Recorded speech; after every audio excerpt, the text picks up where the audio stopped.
Kami dari kelompok 4 akan menjelaskan tentang pembelajaran dan transfer pelatihan. Adapun tujuan dari penjelasan materi ini adalah, yang pertama, untuk mendiskusikan 5 jenis hasil belajar. Yang kedua, menjelaskan implikasi teori pembelajaran terhadap desain pembelajaran. Yang ketiga, memasukkan teori pembelajaran ke dalam rancangan program pelatihan.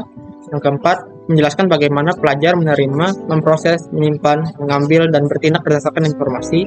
Yang kelima, mendiskusikan kondisi internal dan eksternal yang diperlukan peserta pelatihan. Yang keenam, mendiskusikan implikasi keterampilan terbuka dan tertutup serta transfer dekat dan jauh dalam merancang program pelatihan. Yang ketujuh, menjelaskan ciri-ciri pengajaran dan lingkungan kerja yang diperlukan untuk pembelajaran dan transfer pelatihan. Sebelum kita mengenal lebih jauh mengenai bab ini, alangkah baiknya kita mengetahui terlebih dahulu apa itu pembelajaran dan transfer pelatihan. Pembelajaran mengacu pada perubahan yang relatif permanen dalam kemampuan manusia, sedangkan transfer pelatihan mengacu pada peserta pelatihan yang menerapkan apa yang telah mereka pelajari ke dalam pekerjaan mereka. Seperti yang diperlihatkan dalam model, karakteristik peserta pelatihan, desain program pelatihan, dan lingkungan kerja mempengaruhi apa yang telah mereka pelajari dan diterapkan ke dalam pekerjaan. Transfer pelatihan mencakup generalisasi pelatihan ke pekerjaan dan pemeliharaan materi yang dipelajari. Generalisasi mengacu pada kemampuan peserta pelatihan untuk menerapkan apa yang telah mereka pelajari pada masalah dan situasi kerja di tempat kerja yang serupa, namun belum tentu identik dengan masalah dan situasi yang dihadapi dalam lingkungan belajar. Sedangkan maintenance mengacu pada proses peserta pelatihan terus menggunakan apa yang telah mereka pelajari dari waktu ke waktu. Terdapat beberapa teori belajar. Yang pertama, teori penguatan. Dalam teori penguatan, individu akan termotivasi untuk melakukan atau menghindari perilaku karena hasil perilaku di masa lalu. Penguatan positif adalah hasil yang menyenangkan yang dihasilkan dari suatu perilaku, sedangkan penguatan negatif adalah penghapusan hasil yang tidak menyenangkan. Agar peserta memperoleh pengetahuan dan mengubah perilaku, pelatih perlu mengidentifikasi hasil apa yang menurut peserta identik paling positif dan negatif, lalu menghubungkan hasil tersebut dengan perolehan pengetahuan dan keterampilan baru. Yang kedua, teori pembelajaran sosial. Dalam teori pembelajaran sosial, individu belajar dengan mengamati model yang diyakini kredibel dan berpengetahuan. Pembelajaran dihasilkan dari pengalaman langsung akibat penggunaan suatu keterampilan, mengamati orang lain, dan melihat akibat dari perilakunya. Menurut teori pembelajaran sosial, belajar juga dipengaruhi oleh efikasi diri seseorang. Efikasi diri adalah penilaian seseorang mengenai berhasil atau tidaknya ia mempelajari pengetahuan dan keterampilan. Seorang peserta pelatihan yang memiliki efikasi diri yang tinggi akan berusaha untuk belajar dalam suatu program pelatihan dan kemungkinan besar akan tetap bertahan dalam belajar meskipun lingkungannya tidak kondusif untuk belajar. Teori pembelajaran sosial menyatakan bahwa 4 proses terlibat dalam pembelajaran, yaitu yang pertama perhatian, yang kedua retensi, yang ketiga reproduksi motorik, dan yang terakhir proses motivasi. Selanjutnya yaitu teori tujuan. Teori penetapan tujuan mengasumsikan bahwa perilaku dihasilkan dari tujuan dan niat sadar seseorang. Tujuan mempengaruhi perilaku seseorang dengan mengarahkan energi dan perhatian, mempertahankan upaya sepanjang waktu, dan memotivasi orang tersebut untuk mengembangkan strategi untuk mencapai tujuan. Penelitian menunjukkan bahwa tujuan yang spesifik dan menantang menghasilkan kinerja yang lebih baik dibandingkan tujuan yang tidak jelas dan tidak menantang. Teori penetapan tujuan juga digunakan dalam desain program pelatihan. Teori penetapan tujuan menyatakan bahwa pembelajaran dapat difasilitasi dengan memberikan peserta pelatihan tujuan dan sasaran spesifik yang menantang. Selanjutnya yaitu teori kebutuhan. Teori kebutuhan menyatakan bahwa untuk memotivasi pembelajaran, pelatih harus mengidentifikasi kebutuhan peserta pelatihan dan mengkomunikasikan bagaimana isi program pelatihan berkaitan dengan pemenuhan kebutuhan ini. Selain itu, jika kebutuhan dasar tertentu peserta pelatihan, misalnya kebutuhan fisiologis dan keamanan tidak terpenuhi, kecil kemungkinan mereka akan termotivasi untuk belajar. Selanjutnya yaitu ada teori harapan. Teori harapan atau teori ekspektasi menyatakan bahwa perilaku seseorang didasarkan pada 3 faktor. Ada ekspektasi, instrumentalitas, dan valensi. Keyakinan tentang hubungan antara mencoba melakukan suatu perilaku dan benar-benar melakukan dengan baik disebut harapan. Dalam teori ekspektasi, keyakinan bahwa melakukan perilaku tertentu, misalnya menghadiri program pelatihan, dikaitkan dengan hasil tertentu, misalnya mampu melakukan pekerjaan dengan lebih baik disebut perantaraan. Valensi adalah nilai yang diberikan seseorang pada suatu hasil, misalnya betapa pentingnya kinerja yang lebih baik dalam pekerjaan. Selanjutnya yaitu ada teori pembelajaran orang dewasa. Psikolog pendidikan mengembangkan teori pembelajaran orang dewasa. Malcolm Knowles paling sering dikaitkan dengan teori pembelajaran orang dewasa. Model Knowles didasarkan pada beberapa asumsi. Yang pertama, orang dewasa mempunyai kebutuhan untuk mengetahui mengapa mereka mempelajari sesuatu. Yang kedua, orang dewasa mempunyai kebutuhan untuk mengarahkan diri sendiri. Yang ketiga, orang dewasa membawa lebih banyak pengalaman yang berhubungan dengan pekerjaan ke dalam situasi belajar. Yang keempat, orang dewasa memasuki pengalaman belajar dengan pendekatan pembelajaran yang berpusat pada masalah. Dan yang kelima, orang dewasa termotivasi untuk belajar baik oleh motivator ekstrinsik maupun intrinsik. Teori pembelajaran orang dewasa sangat penting untuk dipertimbangkan dalam mengembangkan program pelatihan, karena audiens dari banyak program tersebut cenderung adalah orang dewasa. Dan selanjutnya yaitu teori pemrosesan informasi. Dibandingkan dengan teori pembelajaran lainnya, teori pemrosesan informasi lebih menekankan pada proses internal yang terjadi ketika konten pelatihan dipelajari dan dipertahankan. Teori pemrosesan informasi mengusulkan bahwa informasi atau pesan yang diterima oleh pelajar mengalami beberapa transformasi di otak manusia. Pemrosesan informasi dimulai ketika pesan atau stimulus bisa berupa suara, bau, sentuhan, atau gambar dari lingkungan diterima oleh reseptor, yaitu telinga, hidung, kulit, dan mata. Pesan tersebut dicatat dalam indera dan disimpan dalam memori jangka pendek, dan kemudian diubah dan dikodekan untuk disimpan dalam memori jangka panjang. Selanjutnya yaitu transfer teori pelatihan.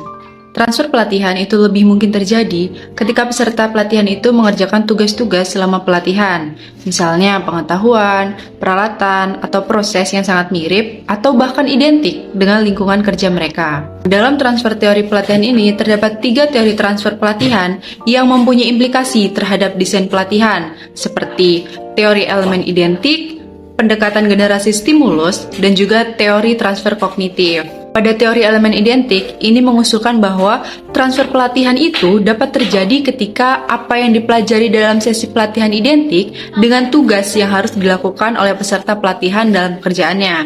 Nah, dalam teori elemen identik juga itu diterapkan pada banyak program pelatihan, khususnya itu yang berhubungan dengan penggunaan peralatan atau yang melibatkan prosedur khusus yang harus dipelajari. Nah, teori elemen identik itu sangat relevan untuk memastikan bahwa ada terjadinya transfer teori yang dekat. Nah, transfer dekat ini mengacu pada kemampuan peserta pelatihan untuk dapat menerapkan kemampuan yang dipelajari secara tepat pada situasi kerja yang akan mendatang. Penerapan dari teori elemen identik ini dapat ditemukan dalam penggunaan simulator untuk melatih pilot maskapai penerbangan. Pilot dilatih dalam simulator yang terlihat sama persis seperti kokpit pesawat komersial. Semua aspek kokpit di simulator sama seperti pesawat sungguhan. Secara psikologis, lingkungan kerja mempunyai kesetiaan yang utuh dengan lingkungan kerja. Kesetiaan mengacu pada sejauh mana lingkungan pelatihan serupa dengan lingkungan kerja. Jika keterampilan terbang, lepas landas, mendarat, dan menghadapi situasi darurat seperti dipelajari di simulator, keterampilan tersebut akan ditransfer ke lingkungan kerja atau pesawat komersial sungguhan. Pada pendekatan generalisasi stimulus ini mengemukakan bahwa transfer pelatihan itu terjadi ketika pelatihan telah menekankan fitur yang paling penting dari suatu tugas atau prinsip-prinsip umum yang dapat digunakan untuk menyelesaikan suatu tugas atau memecahkan suatu masalah.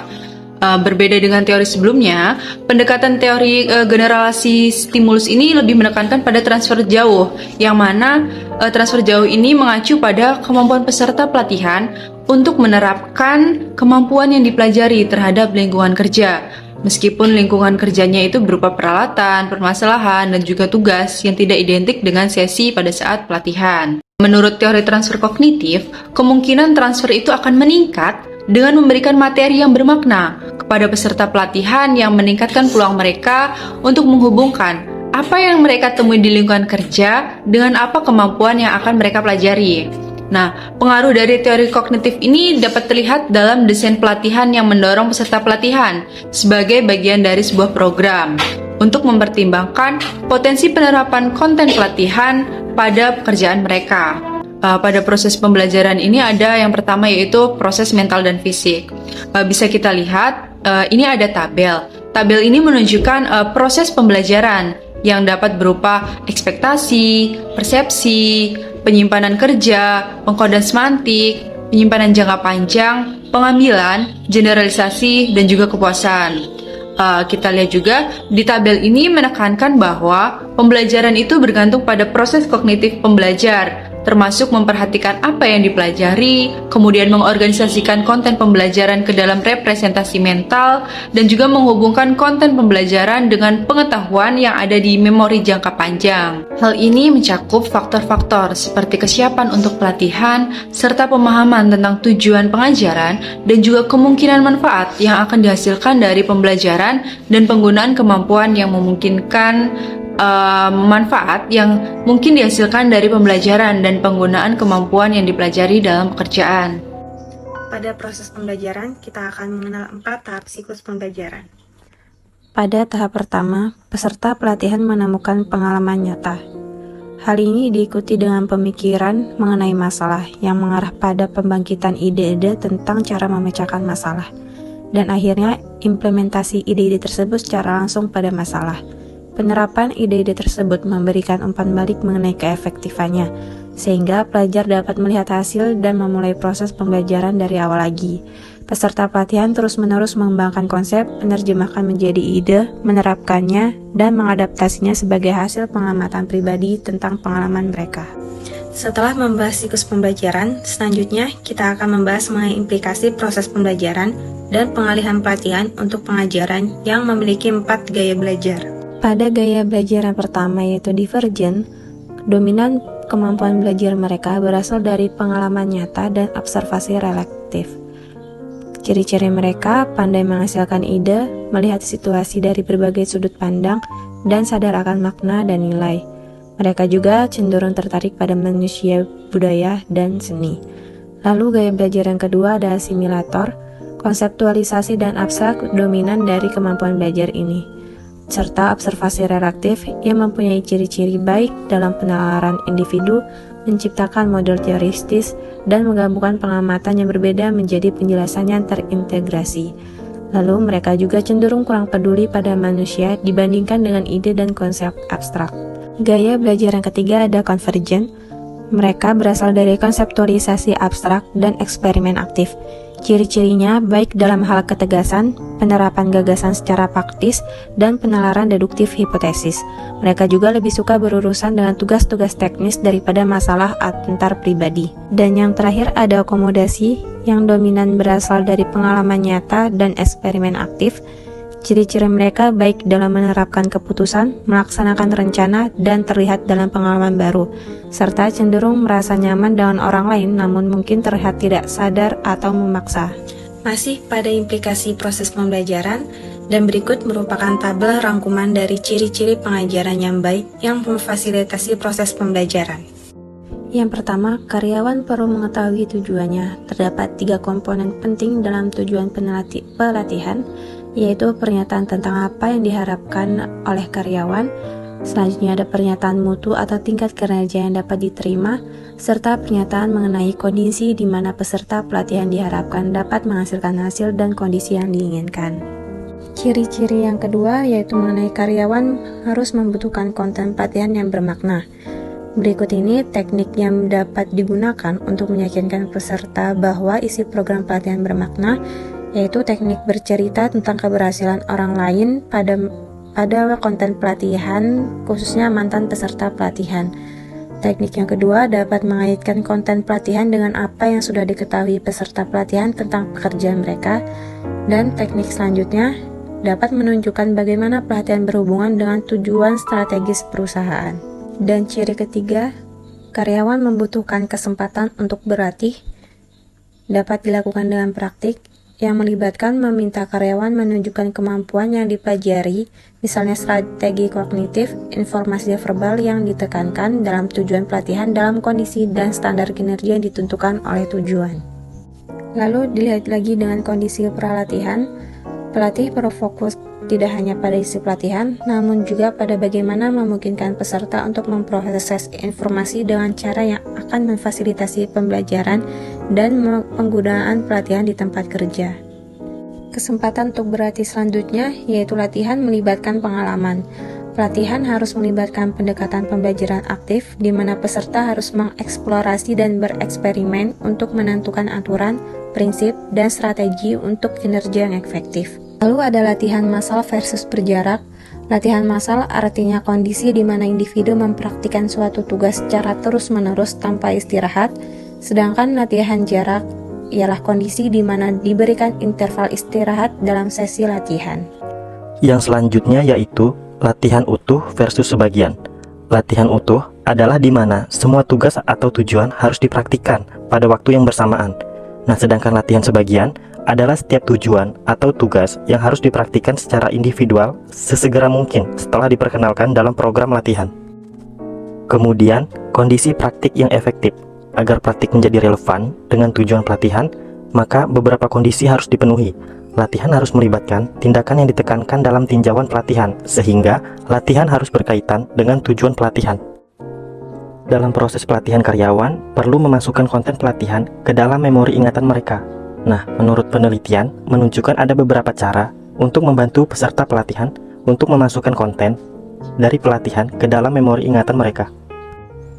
Yang pertama cerminan, yaitu proses yang melibatkan untuk meminta peserta pelatihan meluangkan waktu yang singkat, sekitar 15 menitan, untuk meninjau dan menulis tentang apa yang mereka pelajari dan bagaimana kinerja mereka selama masa pelatihan berlangsung. Yang kedua, otomatisasi, yaitu mengacu pada membuat kinerja suatu tugas, mengingat kembali pengetahuan atau mendemonstrasikan suatu keterampilan secara otomatis, sehingga memerlukan sedikit pemikiran atau perhatian. Yang ketiga, penguat, yaitu mengacu pada peluang pengambilan yang dapat membantu otak pelajar atau peserta pelatihan menganggap informasi pelatihan sebagai hal yang penting dan membantu menyimpannya. Dan yang terakhir, pembelajaran mikro, yaitu mengacu pada pelatihan yang disampaikan dalam potongan-potongan kecil yang dirancang untuk melibatkan peserta pelatihan, memotivasi mereka untuk belajar, dan membantu memfasilitasi retensi. Selain itu, dari proses pelatihan, karyawan juga membutuhkan umpan balik, seperti masukan. Masukan adalah informasi tentang seberapa baik orang tersebut memenuhi tujuan pelatihan. Agar efektif, umpan balik harus fokus pada perilaku tertentu dan diberikan sesegera mungkin setelah peserta didik atau peserta pelatihan melakukan perilaku tersebut. Selain itu juga, perilaku positif harus diberi pujian atau diperkuat secara verbal. Umpan balik juga dapat datang dari tes dan kuis, observasi, data kinerja, mentor, tempat kinerja, komunikasi tertulis, atau interaksi antar pribadi. Karyawan belajar melalui observasi, pengalaman, dan interaksi. Salah satu cara karyawan belajar adalah dengan cara mengamati dan meniru tindakan para model. Agar model menjadi lebih efektif, perilaku atau keterampilan yang diinginkan perlu dispesifikasikan dengan jelas dan model harus memiliki karakteristik, misalnya usia atau posisi yang serupa dengan target audiens.